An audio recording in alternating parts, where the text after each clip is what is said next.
So Sam, what a year it's been for you. I mean, tell me how you got into this one. I think as soon as you finished Terminator, you immediately. Oh, I did a couple of other films, and then I met Louis out at Warner Brothers, and he had all the pictures that I think Stan Winston's studio had done at the time of like the Medusa. At the time, she was in an ice cave, which I thought was a compelling idea.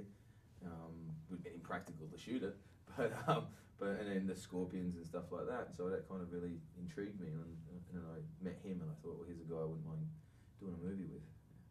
How do you see Perseus, your role? I wanted him to be basically a troubled adolescent.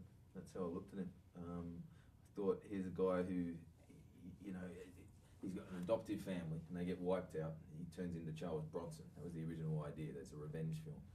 And then along the way, he realizes that, you know, he can, you know, open up, be a man, and do this as a man instead of a god, and then and do it with other men. And so he finds another family. And I thought, any movie like this, you know, audiences and kids, especially, and teenagers, have to find an affinity with their hero. So I thought, if you make him like a troubled teen who's boisterous and arrogant and doesn't listen to anybody, then suddenly they can latch onto that and see themselves and have a good time and get a message from it. And he developed some really interesting relationships along the way, like the one with Draco, played by Mads. Yeah. I like that. I've always looked at it, if this is Luke Skywalker, Mads is your Han Solo. Simple as that. And so he, you know, there's a combative, antagonistic kind of relationship, which is always good. Bit of friction's good. And you know, me and Mads kind of, you know, looked at it as if it's like a mentorship and stuff like that. And that's kind of cool. If you look at it all, you got a guy made of wood, that's Chewbacca. You got the girl, it's Princess Leia. You got, you know, two other young men, R2 and C-3PO. And we're all on our way to fight, you know, the Hades, who's Darth Vader. That's, you know, it's that type of world. And as long as you know the genre and the world you're in, you can then play within those parameters. How did you prepare the character? What kind of research did you do? I look at anything, the answers are in the script.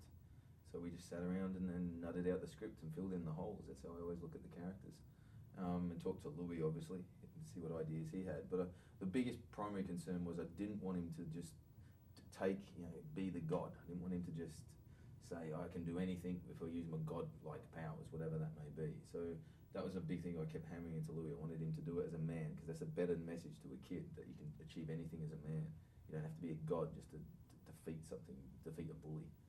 And what is Louis like as a director to work with? He throws the camera around. He knows action like better than anybody I've met. And you know, he's very collaborative, which is what you want a great director to be. It shouldn't be him up on a hill with a bullhorn. It should be him in the trench with the rest of the boys, figuring out how to make the scene work, and how are we still telling the right story. Let's talk about the action in the movie. There's a lot of action. You've done action before, Yeah. but how different was this one? Well, it was continuous. There's not just one or two set pieces. It's Louis' idea was we keep it rolling. It's a fun roller coaster movie, so we keep going with it. And yeah, it's me in a dress with a rubber sword killing a lot of monsters. It ain't that hard, you know. It's a weird day in the office, but you try to keep, you know, communication and character within these action scenes. But it was physical, yeah, definitely.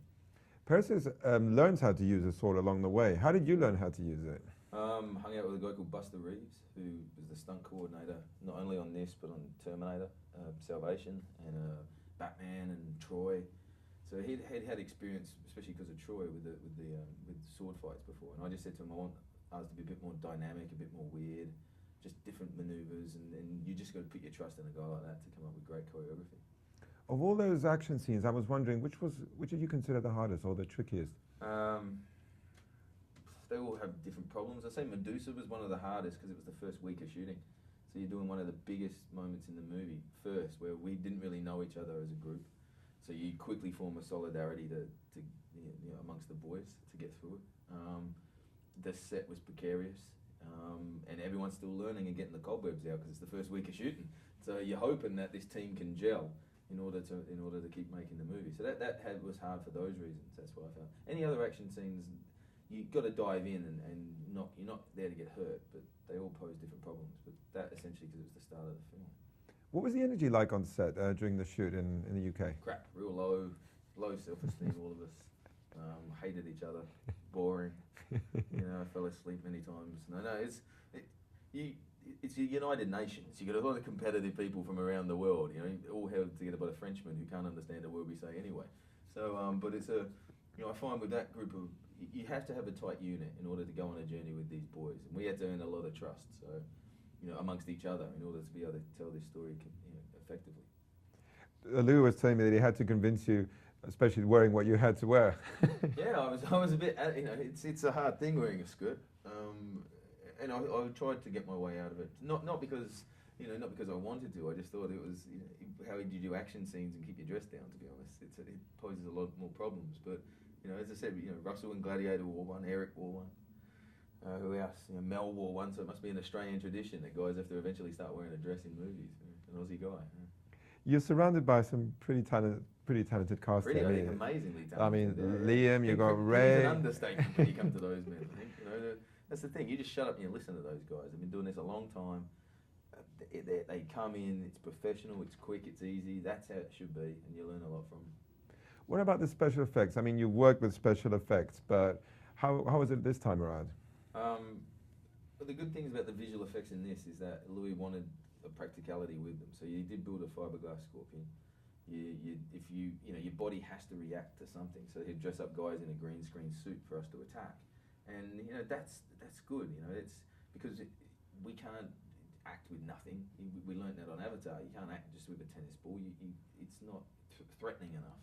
So he would give us anything we needed to make the action scenes where there's meant to be nothing or a visual effect later to make them work. That's a good director who can trust his actors. Knows what his actors need to make the scene work. And then you get to see it. What did you think of the look of the movie? It's what we set out to make, which is a fun, boisterous movie. It's a movie that I think is family friendly. I think it's a lot of fun. I think movies should transport you to another world, and you learn something about yourself. And in this, you're learning about how to succeed with family. You're learning about how to create your own destiny, stand up for yourself a bit, and those messages put into a big action adventure movie. I think that's a good balance, and hopefully an audience embraces it. Classic story, strong messages. How do you think this is going to play internationally? Don't know, brother. That's an impossible question. If you'd asked me that about Avatar, I wouldn't have been able to tell you the answer. Especially not the answer we had on that. So you can't. You're too arrogant to say, I think it's going to go fine. I think what I believe in. This is a movie that I would go and see. I only make movies that I go and see. So if I therefore what it does, it raises my game to improve on the caliber of my work. So I've broken the audience in Turkey, Italy, England, wherever, America, Australia. I guess there's $16 worth or whatever the currency is. Every time I talk to you, Sam, you always tell me, my friends from Perth, they still give me the same crap they always give me. I'm still nothing's changed, man. Nothing's changed. I still have to buy a shout. And nothing's changed. This is my job. I love my job. I pinch myself that I'm lucky enough to do it. And those boys keep me grounded. Look, I get sick of my head on the side of the bus sometimes, man. But look, all I've got to do is I make movies for an audience. That's the thing. I dive in with a talented bunch of people to hopefully tell a story that people want to go and see. And you do. Thank you so much. And it's always a pleasure to be with you, matey. Man, yeah, it's cool. Take care.